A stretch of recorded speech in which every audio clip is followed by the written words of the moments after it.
Hey, movie fans, and welcome back to another episode of the Uncharted Media Podcast. I'm your host, Nate. As always, Josh, how are you doing on this fine evening?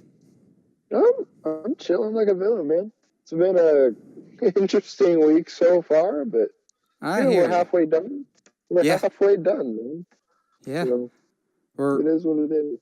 we're a few days closer to the Halloween movie and Halloween, the holiday in general. So it's a good time to be had by all, and thankfully, we have a lot of news topics to cover today that I'm really excited to talk about, as well as the worst horror movie sequels of all time.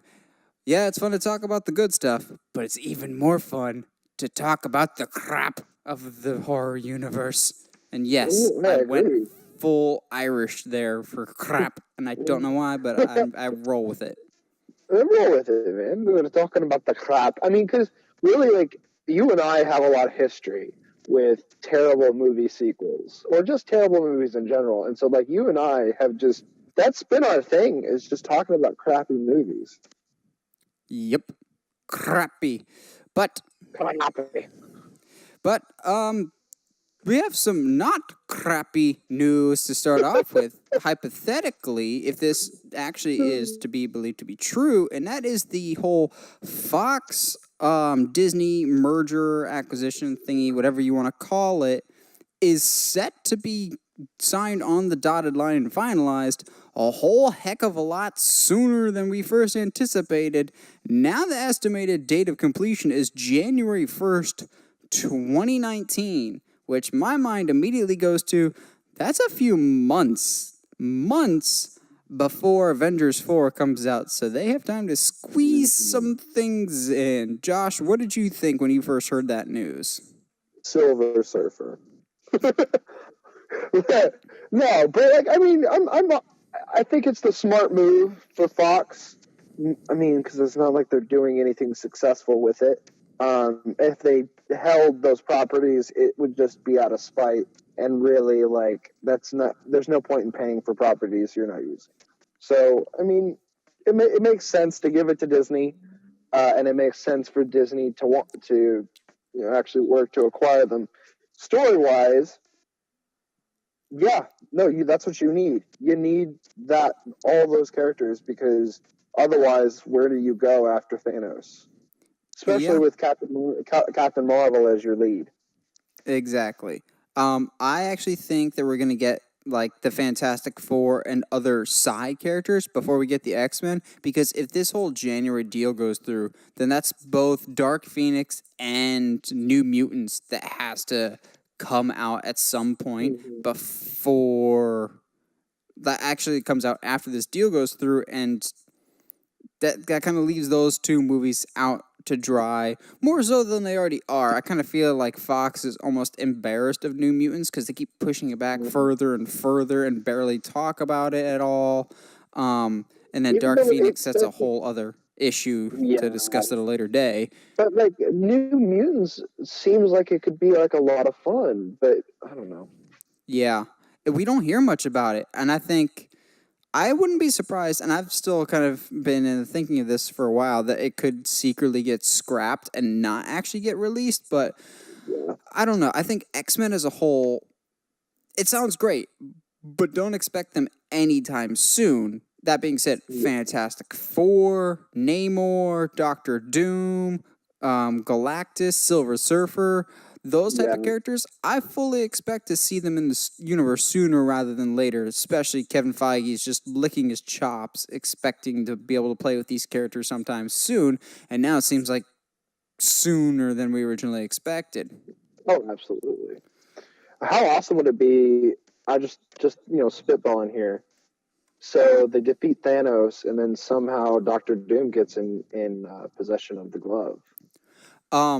There's an interesting fan theory that I've heard, and I would love to see that happen, is, you know how at the end of Age of Ultron, Sokovia is more or less just messed up? Yes. What happens Sokovia becomes the country of Latvia that is controlled by Doctor Doom? Like, he takes that time of tragedy to more or less claim the country and make it his own. That would, to me, that would work. Because I mean, I've never quite. I mean, maybe I'm not as well read as I should be, but I've never kind of understood how Doctor Doom got in possession of, can't Latvia. pronounce, like, yeah, Latvia. How he got into possession and kind of rulership of that, dictatorship of that. So it'd be cool to add that kind of detail, and then that, I feel like that would be a good, almost kind of way to ease us into the next phase of these Marvel movies. Oh yeah, I completely agree. So yeah, we also have some other somewhat Marvel news. It's kind of hard with these Sony projects to know if they are MCU connected or if they're just Marvel movies. But Yeah. with the quote unquote success, I mean, financial success, absolutely. Critical success, not so much. Of Venom, Sony seems to be moving forward with their upcoming Morbius standalone film starring Jared Leto as Morbius the Living Vampire, and supposedly is actually getting started production in early 2019. I don't agree with this at all. I forgot that this movie was happening. I'm not gonna lie to you. I completely Yeah. forgot. I have wanted Morbius in a Spider-Man movie for a long time. I always thought he was a really cool character. I loved seeing him in the animated series. I don't see him though as a character that would really work as a standalone movie. We're also getting a Kraven the Hunter movie that the supposed director of that made slip that he really is intending to bring Spider-Man into that film, which I'm also kind of hesitant about. Not because I don't like Kraven. I really want to see Kraven in a movie, preferably played by Gerard Butler. But these like Yes. side Spider-Man villains, I don't think necessarily lend themselves to standalone spin-off films, especially kind of ones that are more obscure. Like Venom, that's a really well-known name. Like even people that don't know comic books have at least heard the name Venom before, or if they saw a picture, they'd recognize him. Who the heck recognizes outside of the comic book world who Kraven the Hunter is, or even Morbius the Living Vampire? We know because we're sweaty nerds, but say those in casual conversations, but people don't know who that is. I don't think, once again, Sony, I really believe, is putting the cart before the horse. And I'm like, yes, you did financially well with Venom. Now, don't get ahead of yourself here. Yeah. So I just kind of had this thought today with all of these villains coming out, because obviously Marvel's kind of shown everybody how to be financially successful on these superhero movies. So Sony might be trying to do something different, and I can kind of see it, and I can see it working. Is doing these villain movies and giving us their backstories so that eventually, when we do put them in a movie, we're not busy with their backstory. We're just going to be like, oh crap, Kraven is here. Oh no, what's he doing? Like actually having the story happen without having to go, okay, so this is who Kraven is. Let's explain to this. So like I get where they're coming from as far as let's do the villain stories separate so that no one has to worry about them and we can just do the story with Spider-Man that we want to tell. But see, the backstory. To me, that kind of like takes the attention away from Spider-Man, who should be the focal point of a Spider-Man movie. To me, it more just kind of comes across as Sony wants that cash flow, but they haven't put in the work to deserve it. Sony is notorious for doing that, though, of kind of going for the cash grab movies. Amazing Spider-Man 2 set up this whole universe of Spider-Man spin-off films that will never happen. Yes. Like Black Cat. There was a Silver Sable movie. I don't think that's happening. They did it with Spider-Man 3. They had all these plans, and then Spider-Man 3 happened. Even take it outside of the superhero universe. They had all these plans for Ghostbusters, and that was blatantly a cash grab. And say what you will about the movie itself or wherever you side on the very terrifying debate, apparently, because we need to debate Ghostbusters and that whole mess. But that was Yeah. very much a cash grab movie, and that came back to bite them in the butt. Sony and Fox are two of the companies that just don't seem to learn their lesson, and that makes me sad because I feel like they're capable, but they don't want to put in the homework that's required to have a successful film and franchise. Yeah, and I'll give you that too. I think at the end of the day, I'm trying to be as hopeful as I can because this company's trying to give me something that I've been wanting for a long time, which is Craven the Hunter. And I mean, really, Craven to Morbius, I can see you being able to maybe do without Spider-Man because of how interesting his backstory is and how tormented it is. Well, with Craven, his you can't do Craven without Spider-Man, in my opinion, because what's his backstory? Oh, I'm the best hunter there ever lived. Okay, cool. What are you doing here? Well, I'm gonna hunt Spider-Man. Oh, okay, cool. Like that's all that there is to that. You don't need. Oh man, my wife died when I was young, and her child died, and so I took up hunting. Like like that doesn't. He's a villain. He just hunts things. I love this podcast because we always have differing opinions on things. Like I'm the one that's negative this time around, and you were the positive one, Yeah, and I think it's very entertaining. We'll just have to see what Sony comes up with on this. yeah. As per usual, when it comes to headlines, DC was at it again. To me, DC is better at grabbing the headlines than Marvel. Marvel's just better at delivering a better final product, but you and I will always debate that. But it's been a big news week for DC. The big one, obviously, being that amazing, super long too, Aquaman trailer. If you weren't on board with the Aquaman movie before, you better be now, because holy crap, all aboard the hype train. That trailer was amazing. It really was. And like I agree that it was a little long. However, it didn't necessarily bother me. Yeah, Um, it I, blew I by. I think yeah. Well, and it didn't not necessarily that it didn't feel long, but there was the stuff that they showed me I needed to see because there's a for to get people behind on an Aquaman movie, regardless on who you have to play Aquaman and like the ultimate bro Jason Momoa. Which actually Like, works. The oh, Aquaman dude, is a surfer dude. so well.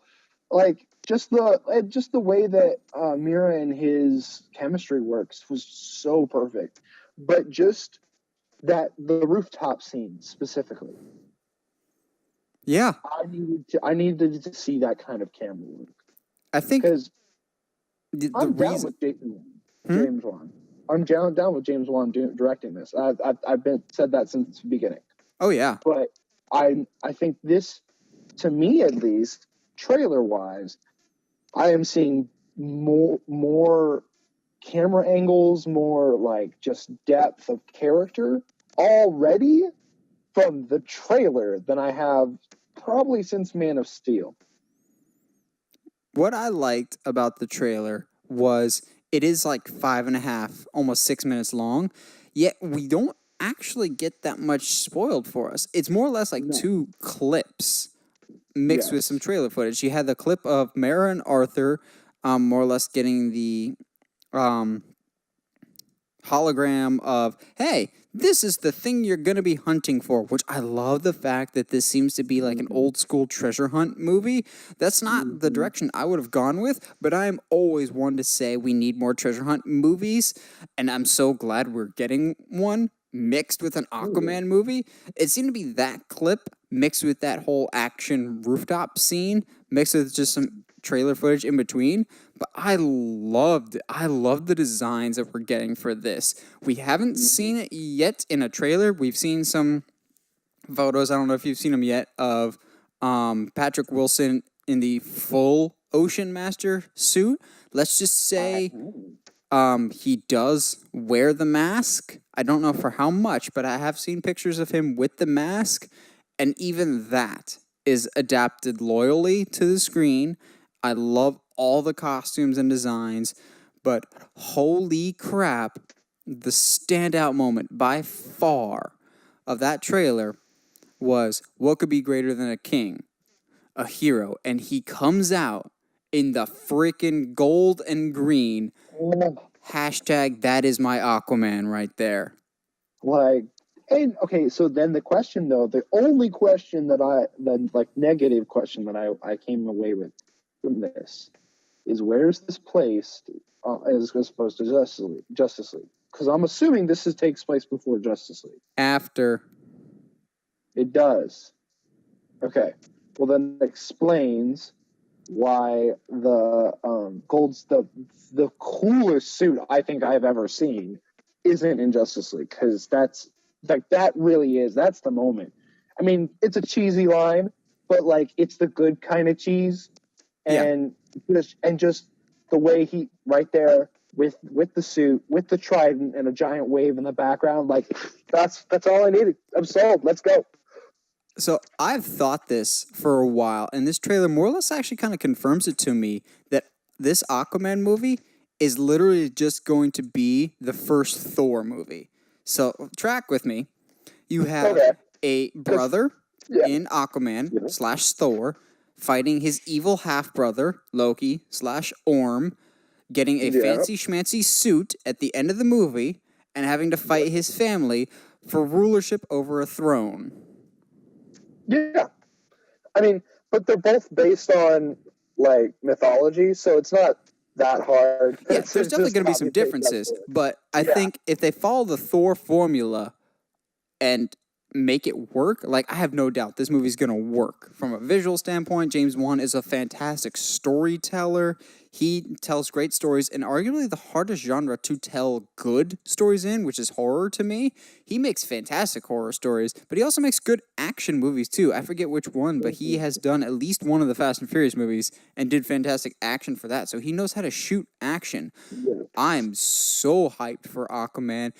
He looks fantastic. Mera, and especially the red hair, looks fantastic. I thought it would look a little cheesy if they fully adapted her, like, flaming red hair, but she looks perfect. Their chemistry just seems to really flow and really work. I buy them as a duo. I'm just...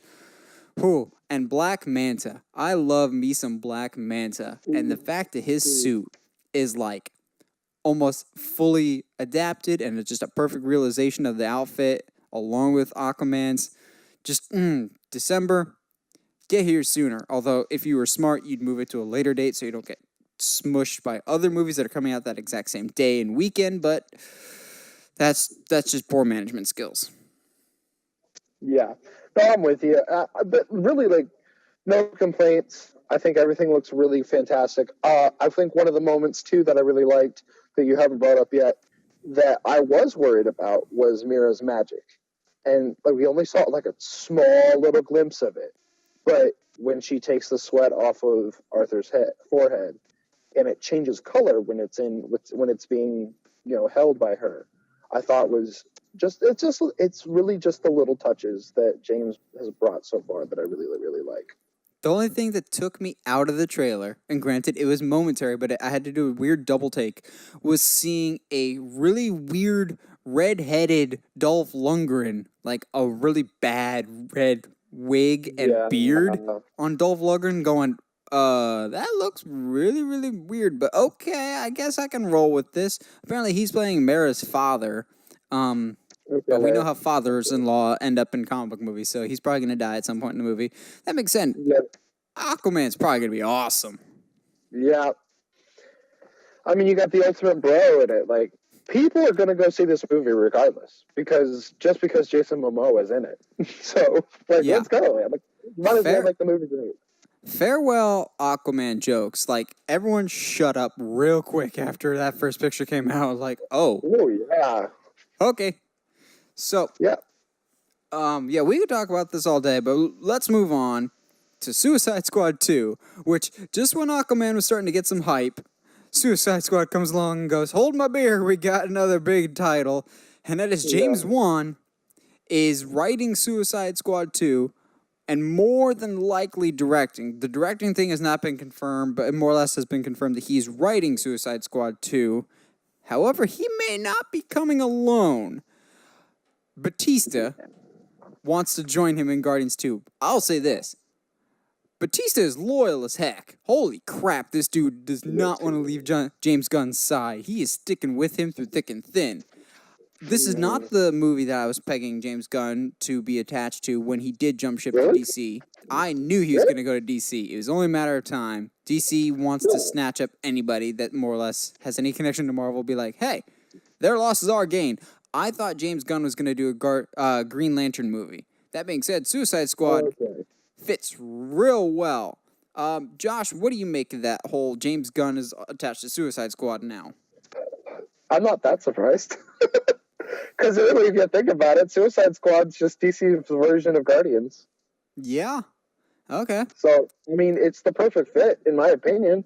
And definitely a good, if you're going to bring a new writer-director on, give him a project that he's kind of, for the most part, kind of familiar with and has had work that is similar. Just to ease him in, but I'm all for your proposal and giving him the Green Lantern movies. But I'll wait on that. But as far as Batista, that's cool. I appreciate him being loyal. It kind of puts Marvel in a weird place if he does jump ship. Yeah, So he's asked for his release from his contract plenty of times since James Gunn has been released. He's like, if they make me, I'll come back for Guardians 3, but I won't be a happy camper about it. He more or less wants out of his contract.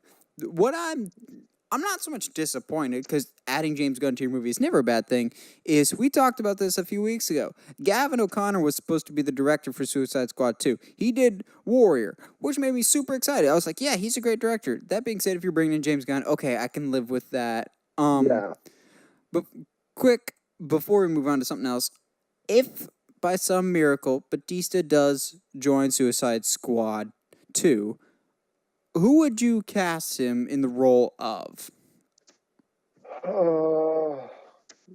Let's see. So Croc's already been done, unless you're going to recast him, which I wouldn't mind. Let me think. There has been some ideas that I have seen online, to which I approved of almost all the ones that I saw. A lot of people are petitioning for him to play a new version of Bane, which I would so be down for. I can see that. The one that actually caught my attention, that it wasn't the first name that came to my mind, but it could be something very different, but still right up Batista's alley, was Vandal Savage. So he could still play the physicality of it, but he could be more of a refined and gentlemanly type character like he was in Spectre, when he was like the only good thing about Spectre.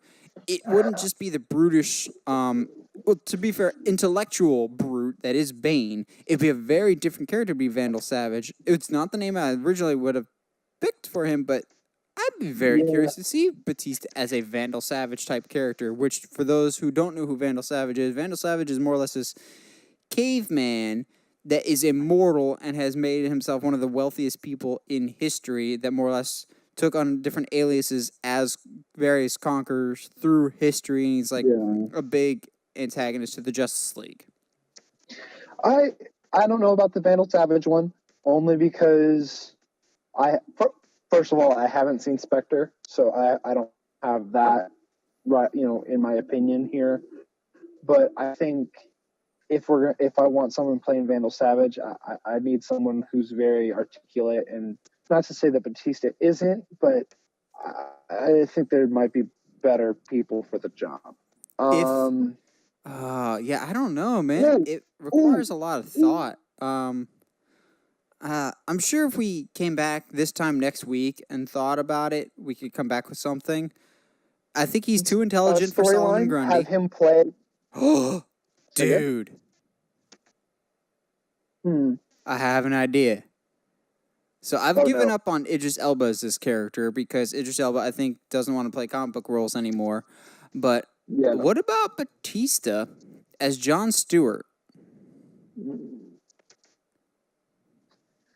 I don't know. I almost, Yeah, okay, yeah, I'm taking that that's back. I'm taking that back. yeah. It's not that it's not just because it's hard to let go of Idris Elba for Jon Stewart, but he's not. Idris, John He's just Stewart not was never doing. shredded like Batista was. John Stewart Yeah, was a military man, but he was still a normal physique. Yeah, yeah, I'm redacting my statement. John Stewart is still the Lantern that I want to see in a Green Lantern movie, but sorry, Batista, I love you, but I don't think you're John Stewart. You watch next no. week. Dave Batista confirmed as John Stewart. I'm trying to think, like, cause Hey, before we I mean, move there's a on, lot of guess what Batman villains Batista he and could John probably. Stewart have in common?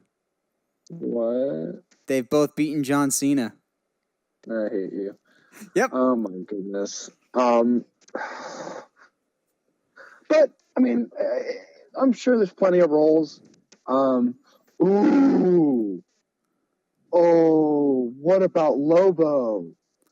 That could be interesting. They just cast Lobo in Krypton, the TV series, and it Yeah, looks kind of weird, but I don't know. I always pictured like a Danny Trejo as Lobo, but I don't know what their yeah, plans but for he's too Lobo are old going now. forward. Danny's too old now. I love Danny, but he's too old to play a unless you're gonna do like an old geezer Lobo. But then at that point, what's the point? Um, Hey, don't be trashing Danny Trejo. He'll show up has randomly at your house never. and come find you. I mean, yeah, I don't need my leg chopped off by a machete, but Yeah, I don't know what to do with this. But yeah, we could to probably this, ramble on this all I'm always day. down for James Gunn. I think, yeah, I could go either way on James Gunn. I mean, really, the thing that I'm most worried about is I don't want Batista's loyalty to bite him in the butt later on in his career. Like for companies to be like not willing to support him because, well, you jumped ship just because a friend left. You know what I mean? I don't know, but that's not necessarily something that that's for me to worry about. Yeah. Well, I think we need to transition away from other things before we ramble on this for Yeah, the rest of the episode. We still have yeah. some news topics, so let's breeze right through those. Um, other one last bit of DC news, but DC television news: the first official image of Ruby Rose as Batwoman in the upcoming CW Arrowverse annual crossover special has been released. Josh, did you see it, and what did you think? I did see it. Um, the weird. First of all, the suit looks great. I've always felt. I think the cape needs to be a little longer, Agreed. but really, other than that, it looks great. Like, and honestly, Ruby Rose to me. That's who I would have cast. Um, Also, Ruby is also a great pick because of the character. Like, I don't really yeah, want to dive into that discussion, but if you yeah, know the character of Batwoman and you know the personal life of Ruby Rose, the character and the actress have a lot in common, which I think is actually a really cool connection and just really good yeah, for the LGBT community that they have yeah. that It's like very, very they line important. up I think that. perfectly. Yes. So the only negative I have about this image, and maybe it's just my brain, but the cape is off center, and it drives me insane. I That's can't your look at issue it. with it? That's my issue. The cape is off center. Her left, her right, our left, is not holding the cape up as high on that side as she is the other side. So it's making the cape off center. It's a visual thing for me. I don't. It's really not even that big of a deal. But that was my first like, oh, cape's off center. But I mean, other than that, it looks good. I think my issue has nothing to do with the picture. Is all the complaints I'm seeing from people are just like, "What is this?" And it's a lot of people that think that this character is Batgirl and don't realize that it's a completely different character. Yes, yeah. And to be fair, until maybe 2 years ago, I had no idea that there was a difference. So there's that. I didn't even know there was multiple Batgirls, and Yeah, I remember when she was that was cast, interesting.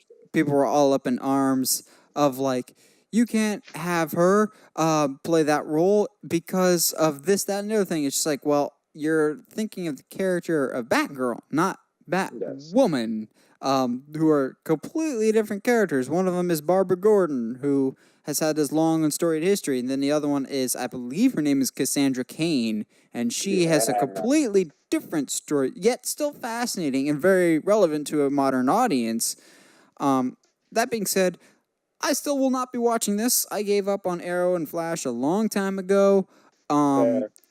there's a 2-season curse on CW. The first 2 seasons of whatever show you roll out is fantastic, and then it all goes downhill after that. Yeah. So they have yet to win me back any of the shows, so I won't be watching this. But that being said, I think it's one of the most accurate costumes to date in a franchise that Yeah. kind of struggles with costumes at times, but it's a Yeah. TV show with a TV budget. What can you Yeah. expect? Yeah. The We one got thing I will mhm, say, the difference is not so when the mix-up is not actually that surprising now that I'm thinking about it, because Cassandra Cain is a Batgirl at one point. In fact, she's my favorite Batgirl. So there's that. That's a small little kind of detail, but anyway. Moving on. yeah. So we have an official title for the next and hopefully last Rambo movie, which is expected to start filming. I think it started already. Yeah. It's Rambo 5 or Rambo Last Blood, which you better make this the last one if you're calling it Last Blood, which is kind of a cool way to bring it full circle with the first one being. It's either Yeah. First Blood or Rambo First Blood. I can never remember. It's First Blood something. Yeah, that first picture. I don't know if we talked about it or not last Yeah. week, Oh but yeah. We talked about that cowboy it. Rambo did nothing for me. No, and I think you and I, when we heard the name of what the movie was going to be named, I'm pretty sure both of us had the same reaction. Wait, was it? Which one was late named First Blood? Was that First Blood or was it Last Blood? I don't know. I don't even know. Like it's just, it does nothing for me. It doesn't pop off the screen. I don't. I'm going to go out on a limb here. I don't think Rambo is a character that belongs on this cinema plane. I don't think in today's world that he's not a character that belongs. But whatever. Well, yeah, we neither of us were really affected by this story, but we thought it was something that's kind of important that we needed to address on the show. Let's also move on to something else that I didn't really care for or really grab my attention, but maybe it grabbed your attention, Josh. The new Pet Cemetery trailer. So we're getting a remake. The Stephen King book slash movie of Pet Cemetery. Now we watched this in college, and I was very much underwhelmed by the original. Everyone kept saying how scary it was, and I was like, "This is weird." So that being said, this trailer did nothing for me. What about you, man? So I've never seen the original. Um, so I have no basis whatsoever as far as going into what this movie is about. Okay, I have the general idea, like some dude tries to raise like a cat or something like that. That's all I know. No. I don't look. I don't know anything that happens. Okay, here's the basic gist. If something dies, you bury it in this special cemetery, and it comes back to life, but it comes back really weird. Okay, that's the general gist I got. But I kind of liked the trailer. Uh, being that I knew the original was hokey and weird and didn't really come across because Stephen King novels have been around for a long time, and I don't blame them for being hokey in the back in the old days of cinema. But I kind of liked this trailer. Like it had a quiet, kind of like a quiet place kind of vibe for me anyway. Um, the silence coming from the trees. Some of the phrasing I wasn't a big fan of. Like some things are better dead, which doesn't. There's something wrong Better grammatically off there. dead? Yeah, that's there's some things I didn't like about the phrasing of how they were saying things, but eh. Um, but I think it looks cool. It could be a lot of fun. We'll see. I mean, Stephen King was heavily involved with the It movies or movie, and is still involved in the sequel. Um, and from what I understand, he's pretty heavily like involved on this one as well. So maybe there'll be a difference. I don't know. I guess we'll find out. Yeah, I don't know. Yeah, Stephen King is kind of hit or miss. He can have some really good Yeah. stuff, and then he'll have is it Dreamcatcher with the weasels that come out your butt. Um, I've never heard of that, so I would appreciate it if you never spoke like that to me ever again. oh yeah, dude, it's Stephen King is very hit or miss. We'll just say that. Something for me personally with the trailer before we move on to our last topic is I don't know what it is about him, but I just could never get into a movie with Jason Clarke as the main character. He's the dude, he's the main father in this trailer. And I think I'm just trying to shake off the image of him in Terminator Genesis, but Yeah, I I can't buy him really in movies. He just does nothing for me. He was in that really lousy Winchester earlier this year.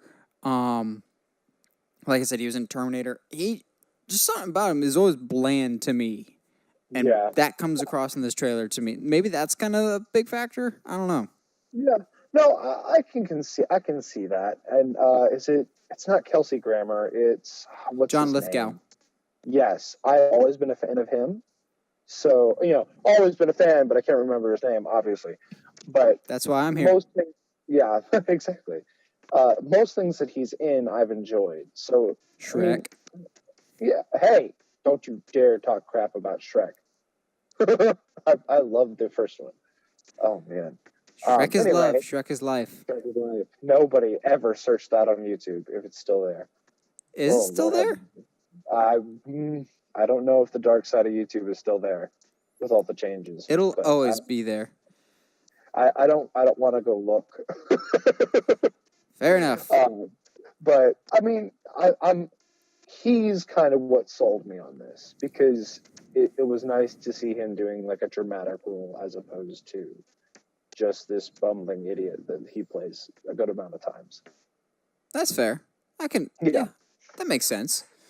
Um, yeah. For our last news story, Will Smith, who is playing the genie in the upcoming live-action remake slash reimagining of Disney's Aladdin, released the first teaser poster for Aladdin.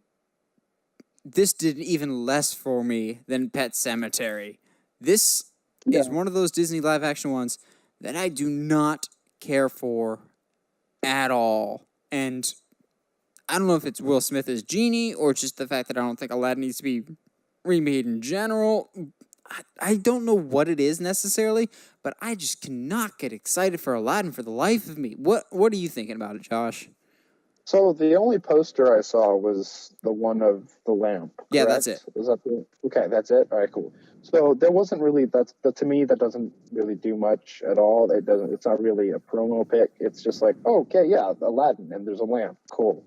I do like the little tab at the bottom that says "Choose Yes. Wisely." That intrigued me because that's a theme in the original that is sprinkled throughout it, but it's never really truly said. And that's something that Genie kind of hints at a lot. It's like, hey, like you've got 3 wishes, like make them count. Yeah, choose wisely. Very Exactly. Last Crusade Yeah. esque. Yes, I do like. So that part I kind of like.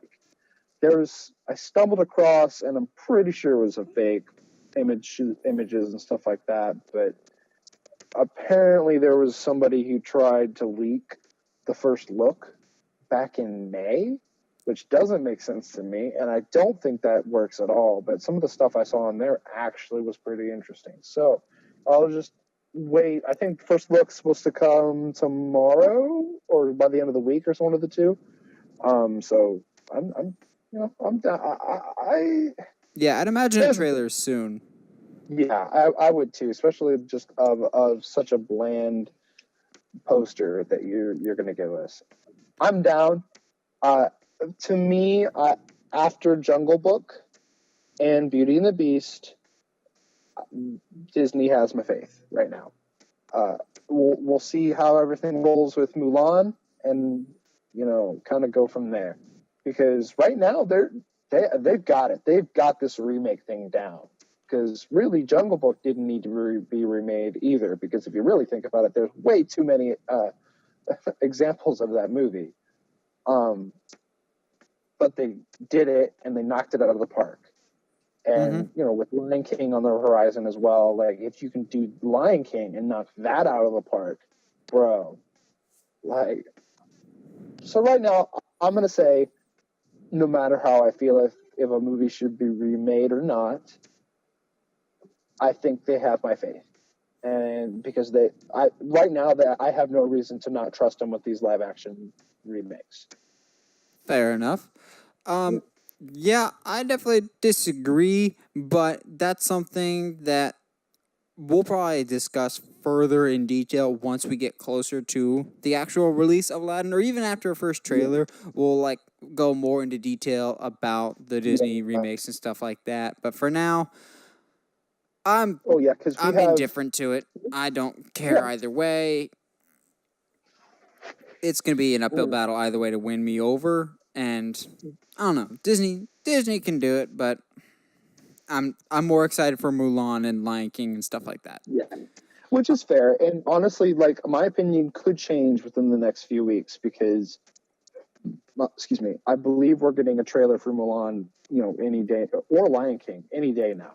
Like it could happen any moment. And then the first look coming soon as well. Like my opinion might change by the end of the month. Who knows? But right now, I think I have no reason not to trust them. Yeah. Well, before we get into our main discussion, as per usual, this episode is sponsored by, this time I've got one. This episode is sponsored by those little pumpkin cookies you see the Pillsbury Doughboy have every Halloween season, that I've bought 3 or 4 boxes at least this Halloween season. I love how you say Halloween season and we're like 9 days into October. Hey, I celebrate Halloween come August, man. Halloween is a several month event. If Christmas can start showing up in September, Halloween can start showing up in August. Fair enough. Heather and I are those weird people that will wait and get excited when we start seeing Halloween stores showing up at the end of August / early September, and we visit them all the time because I have issues. I just like the Halloween season. I like horror. I like just Halloween movies in general, which segues us perfectly into our general discussion for this week. Horror sequels. They're a staple of the genre of horror.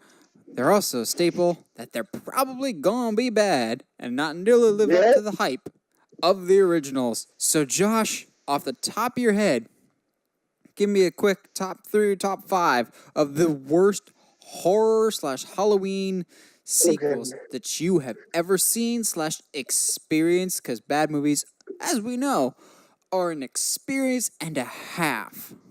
Yes, they are. So I want to quantify this because I want to make sure that we're not talking about some of our favorite worst sequels. Because no, we could talk about that later. Yeah. Okay, cool. Because some of the worst horror movies that I've ever seen are also some of the most enjoyable pieces of turd that I've ever seen. But Jason X being an example of that. But we'll get there. That's a masterpiece. No, it is a masterpiece in its own. Yeah, we'll get there. No, bad straight up as in bad. Straight up bad, and we're only doing sequels, right? Yes. I know what you did last summer too is awful. Most of the Jason after 2 of the Friday the 13th almost all of them are I terrible. will fight you on that, though. Mm, There are two that I think are the standout in the franchise and actually are better than the rest. Friday the okay. 13th Part 4, where we first meet Tommy Jarvis, Okay. and Part 6, where we have the adult, fully realized Tommy Jarvis. Part 4 and Part 6 are the best movies in Friday the 13th, but yes, you're right. Okay. Most of the sequels in that are pretty bad. However, I will always defend Friday the 13th Part 4 and Part 6. Okay. Um, the sequels to The Nightmare on Elm Street are All right, awful. yeah. I hate every single one of them. To be fair, I'm not that big a fan of Freddy in the first place, so that doesn't necessarily help them at all. But yeah, no, every single sequel I have ever seen from that series, I have not enjoyed, and it's not the like fun kind of crap. It's just crap, some cheap cash grab. Um, Jeez, I'm trying to think of all the others. If there's any other sequels, because unfortunately, unlike you, if I see a bad movie, I usually just forget about it. You don't have me to drag you to watch 5 good things type movies anymore. Yeah, exactly. Mainly because I'm broke all the time, and so I can't actually go see movies much anymore. Yeah, But not having a family video around definitely hurts with that. no, I have because I live in the South. Well, we both live in the South now, but like it's not the same. There's no video stores. It's a lost art, man. Netflix and Hulu and Redbox, they don't have the things that you need in a video store. But We that's a sound like topic for another old day. curmudgeons of, darn you and your newest streaming services, kids. Back in my day, we had to get the physical copies, and we liked it. But see, like it's not even the physical copy thing. They just have a better selection. Yeah, that's That's true. all it is. That's all it comes down to is a better selection. But Well, that's a yeah. steering That's it we're back getting to 5 good yeah. things movies, I'm going to throw one out there that we did a 5 good things on. Halloween Resurrection. You Holy stop crap, it. that is a mess. You stop right now. No, that movie is a masterpiece. I will not allow you to trash it. However, and thankfully, on my ranking the Halloween movies video that I did last Halloween season, there's been some very active people in the comment section always debating how they rank them. There's one that I will always stand firm, by far is the worst sequel in the entire Halloween franchise, and that is Rob Zombie's Halloween 2. Good Okay. Lord, that is a Yeah. steaming pile of how is this a Halloween movie? I despise that movie. That being said, I'm watching it within the next couple days to get myself ready for Halloween. Which, for the record, that's a reference to some other Halloween related podcast where they called the new Halloween movie directed by David Gordon Green Hollow Green. So if you ever hear me slip up and call it that, that is why. Oh, I just thought you misspoke, and I was going to laugh at it anyway. But I agree. Rob Zombie's second Halloween is awful. And I think we can debate with people all the time about their first one, about his first one, because I personally enjoyed the first one that he did. It's not utter trash. It's Yeah, got some redeeming qualities to it. yeah, You see the absolutely. Spy Kids But kid get killed. yeah, I mean, who wouldn't want to see that? Um, but I agree. His second one is just trash. It's just, I mean, it's one of those. It's worth to go watch it, and you've seen it once, and you're like, all right, cool, I guess, whatever. Oh boy. So are we going to lump remakes into this worst sequels category, or do we want to stick to just sequels? I think, because remakes aren't sequels, so sequels only. Okay, so we can't do Wicker Man.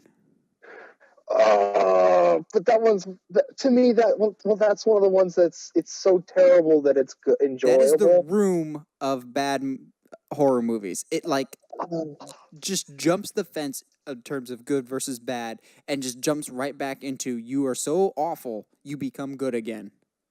It's just so funny.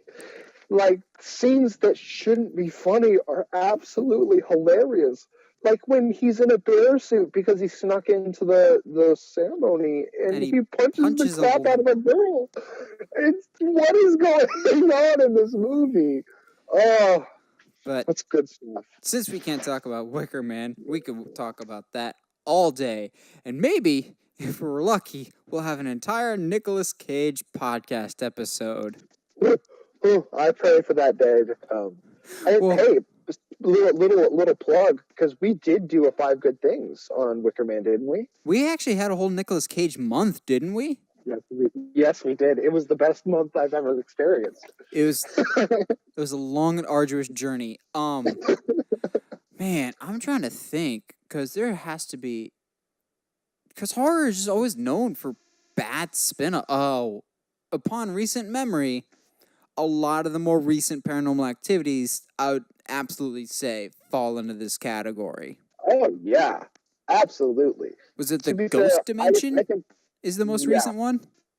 I think so. And really, the last 2 or 3 have been just trash. It's because they had a good original concept, and like a lot of, it's the trend with horror movies of you have a great, new, fresh, original concept, and then with each passing film, the freshness and newness comes off like you're peeling off a sticker, and there's diminishing returns, and they get cheaper and lazier because they want to get them out faster and faster. Yeah, Thus was the case with Paranormal Activity. yeah. No, I completely agree. I mean, I personally wasn't a big fan of them in the first place. The shaky the shaking cam and cameras only kind of thing to me is the found footage film is an art that I don't think the Paranormal Activity movies capture. Unlike the most recent, unlike the Blair Witch remake, in recent years. But yeah, no, the first one definitely has that magic, but the second one still has a little bit of it. But then after that, to me, it just kind of just dies. Yeah, so as I'm Oh, looking up, ooh, oh, not the Insidious movies. see, I've only seen the first one. Okay, so the third one is absolutely awful. Really? Yes.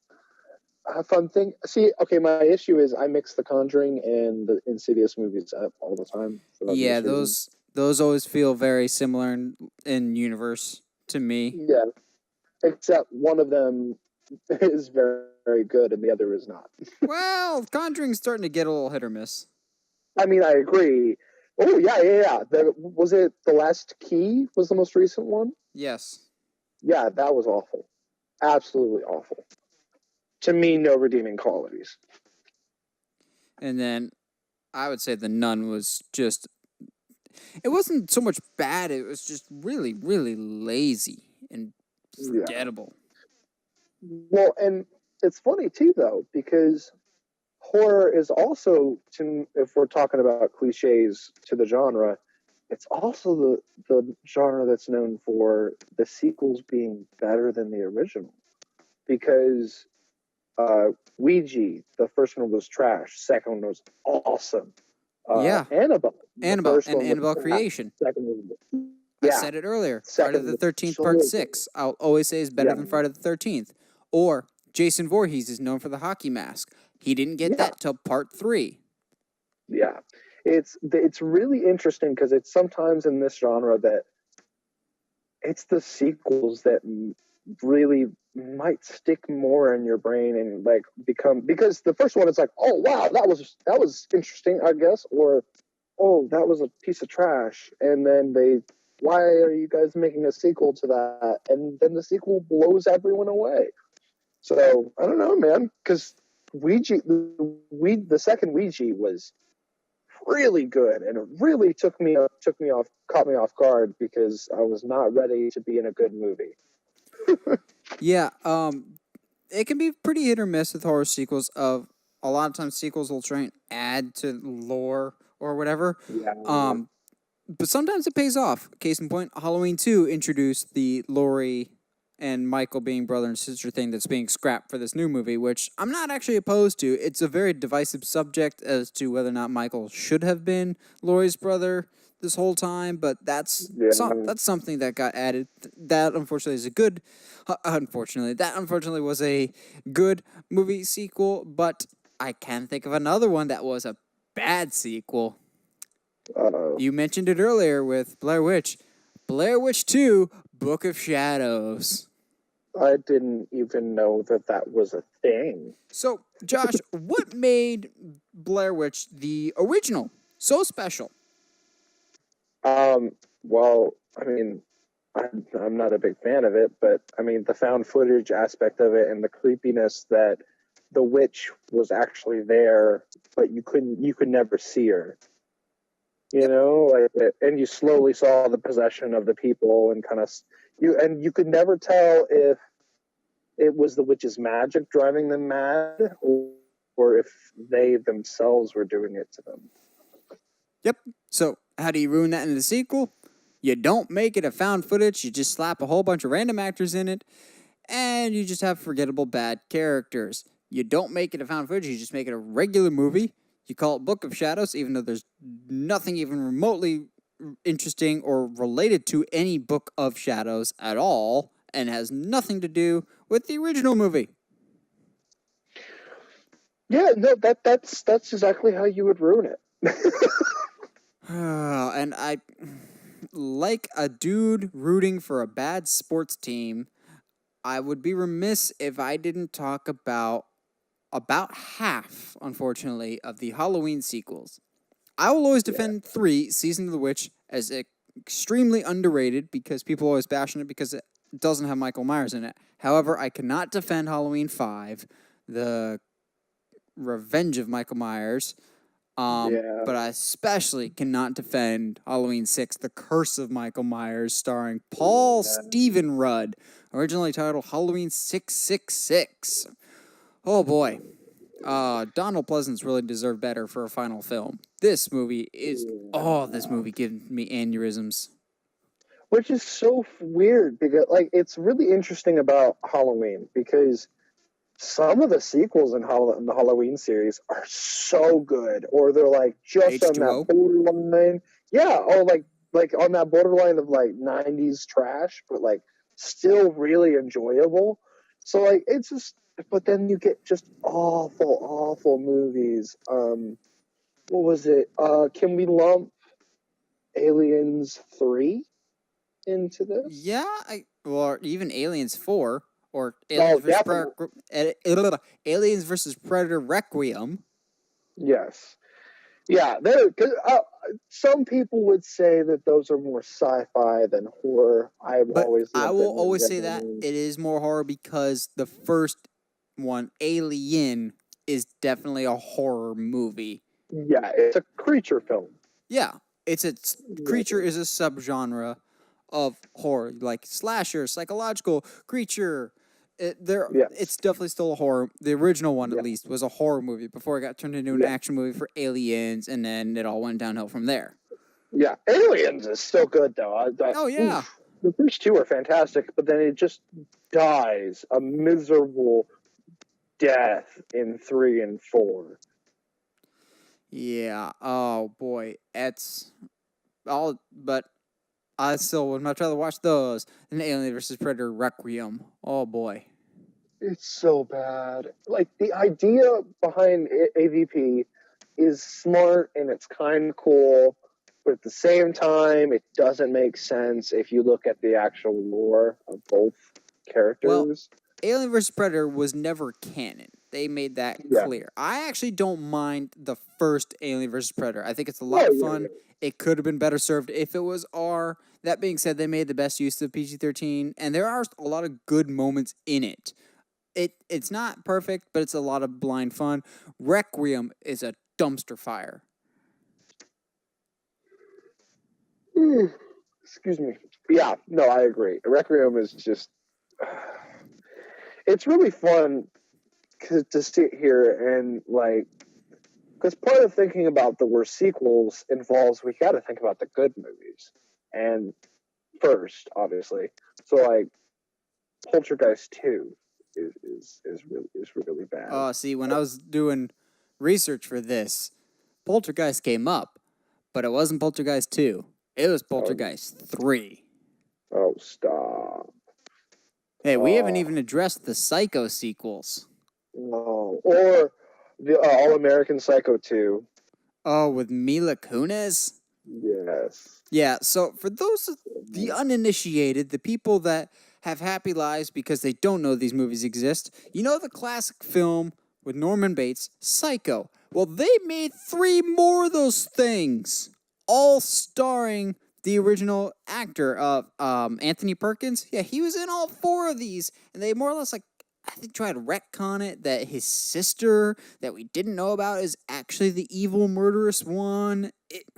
Oh, it Yeah. was just weird. And then, um, was it? We were talking about Poltergeist before, right? That Yeah. that's another just massive step down in quality. But yes, Yeah. Psycho. Yeah, American Psycho. That's the other one we were talking about with that '70s show star at the time, Mila Kunis, in the same more or less role that Christian Bale was in it. The only difference is that Christian Bale's actually insane and Mila Kunis seems somewhat normal in real life. Yes. I agree. And it just Mila Kunis also just doesn't come off as that kind of person, or that she could ever be that kind of person. Like at Yeah. least, and I'm not questioning Mila Kunis's acting ability, but Christian Bale definitely has some, decent chops, and he just the way his character is presented is very fresh and it feels interesting, and you the viewer are trying to figure him out as the movie goes along. But I just don't feel the same thing from Mila, and I don't know if that's her fault or if it's probably more the writer and director's fault, but still. Yeah. I don't know. I would consider this one a horror movie, but you can't talk about bad sequels in the horror genre without talking about Jaws. Stop. I don't want to talk about Jaws. I don't want to talk about it. Don't make me talk about it. Jaws 4? I Jaws barely even like 3D? the first one. Stop it. No. Keep that stuff away from me. I'm sensing I touched a nerve there. I just I don't understand the Jaws movies in general. I don't understand big shark movies. It doesn't make sense to me. Deep Blue Sea at least makes sense because they're genetically modifying sharks, but And just they to have eat one that Samuel just L. Jackson's for dinner. oh, it's so beautiful. Anyway, but just the Jaws movies never made sense because like there's so you're telling me there's just a big shark out there. Yeah, no, I'm good. They don't ever make sense to me, and the sequels are just awful because, I think the theme here is they're probably pumped out really quick for a lot cheaper because the studio wanted to make a buck. Oh yeah, And it's just but and it shows. what was always weird to me is the Jaws sequels still somehow managed to get big names in. Like they knew the movies were crap, yet they got huge names to be in them. Like Dennis Yeah. Quaid is in one of the Jaws sequels. Lou Gossett Jr. Michael frickin' Caine is in one of the sequels. Michael Caine. Like Oh my god, those movies are so bad. it's Um, I'll never get how they can get famous actors to willingly come on. Well, I mean, Moolah, obviously, and I mean money, not the really sketchy old lady wrestler. Um, yeah, like I get that you have to pay a lot of money for these actors, but man, I get that they want to send their kids to college, but I don't know if you could pay me enough to be in a bad yeah. Jaws movie. Oh man, or just Piranha 2. Piranha Um, 3D, 3 stop it. Double D. Stop. No. Oh, How have we not talked about it? No, wait, that's because it says original, not a sequel. Never mind. I was about to. Oh, you laugh. You laugh. What do you bring? What are you about to bring to the table? Just bring it to the table so we can talk about it. Pause for effect.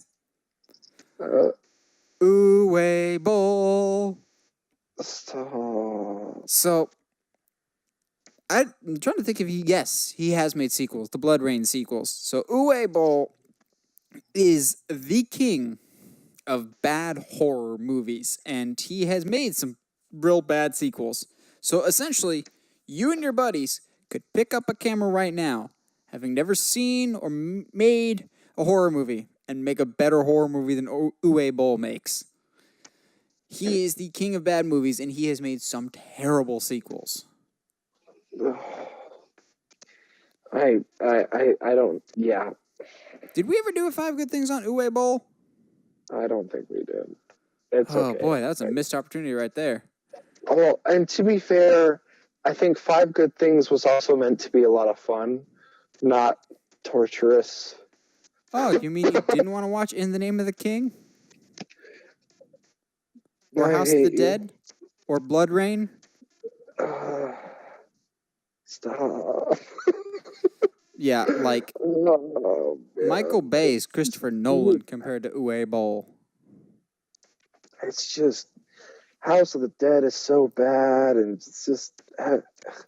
I think the big thing too was a lot of his movies are stuck in the 90s. Like they don't age well at all. Yeah. Well, before we wrap this up, because we try to be optimistic on the show, as we just talked about the worst horror sequels, Yeah. we're going to give a whole bunch of time to the worst horror sequels and just a little bit of time to the best horror sequels. Josh, what, if any, horror sequels are there do you think are on par or maybe even surpass the original? So I think we already talked about the second Ouija,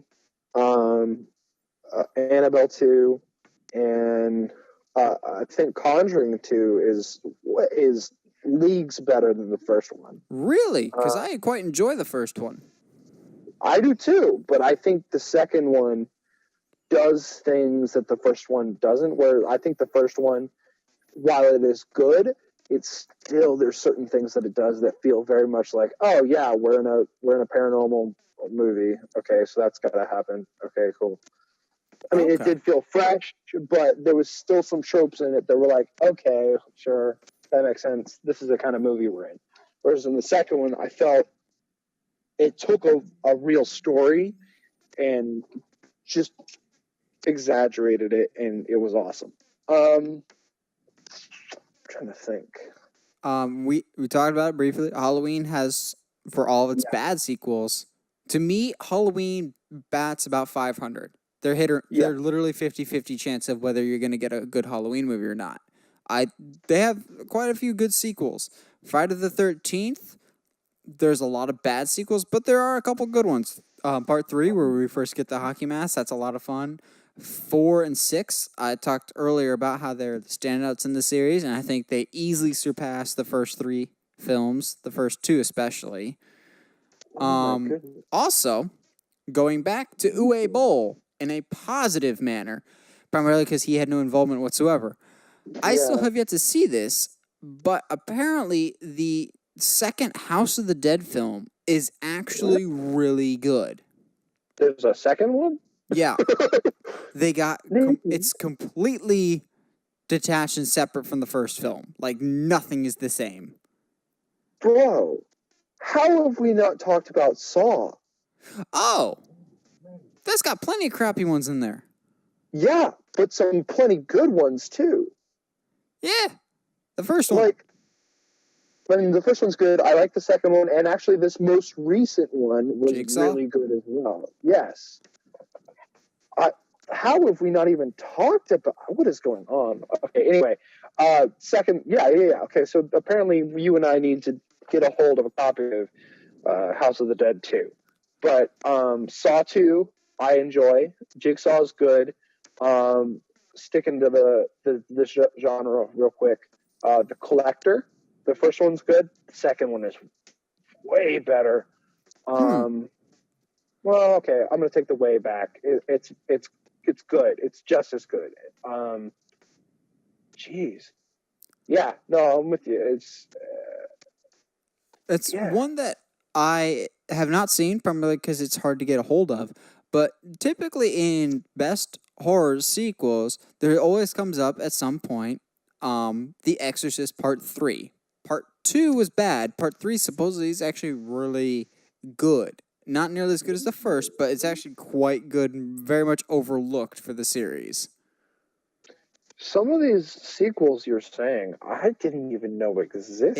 Exactly. The thing is with horror, it almost always has a sequel, whether you realize it or not. Like we said, Psycho Yeah, or American Psycho. But yeah, there is a sequel to that supposedly was actually multiple sequels, just like there's multiple sequels for Poltergeist that supposedly are actually really good, like hit or miss, but some of them stand out.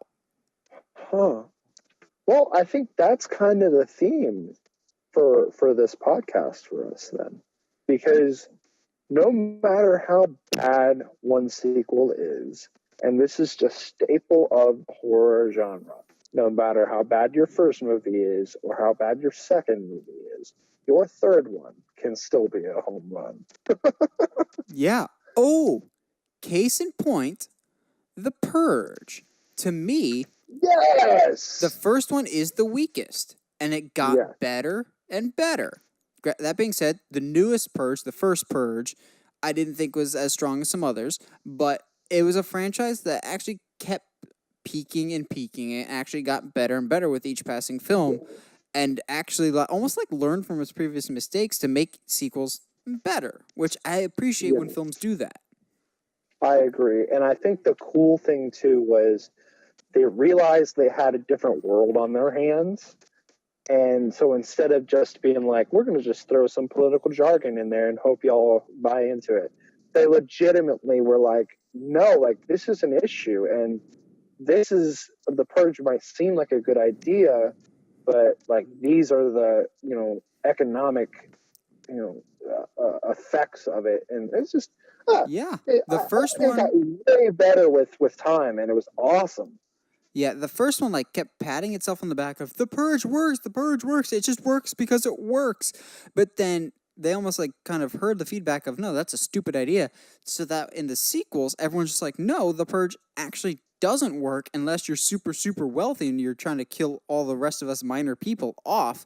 That was a really Yeah, nice change of pace to see in the other sequels of holy crap, no, this whole concept is flawed, yet they're going along with it anyway. It really just yeah. kept working and adding to the series. But all that came from kind of a weak entry, like weak Well, starting point. if you think about it, though, it's not. They don't contradict themselves on the first one. Excuse me, because Yeah, the because Ethan characters Hawke's in the character first is one, wealthy. He sees it yeah, differently. they're all wealthy, yeah, so they're gonna see it differently. So yeah, it's regardless. The theme on that discussion is that the Purge movies get better with time. Now, I don't know. I feel like the TV show is a cash grab, but Yes. we'll see what happens, man. I mean, I don't know what story you could tell now that you haven't told, so I don't know. Yeah, but I think we've more or less talked this to death today, but it Uh, so long as there will be horror sequels, they will always be hit or miss. By and large, horror sequels never live up to the original. However, you'll always find a few diamonds in the rough if you're willing to sift through enough crap. Well, I think that more or less covers it for this week. Yeah. Join us next week as we have another episode for you guys. If you like what you see and want to see more, subscribe to the channel or whatever audio device or platform you're hearing us on. And as always, if you like what you see, feel free to check out other episodes that we've done before. And stay sharp, movie guys and gals.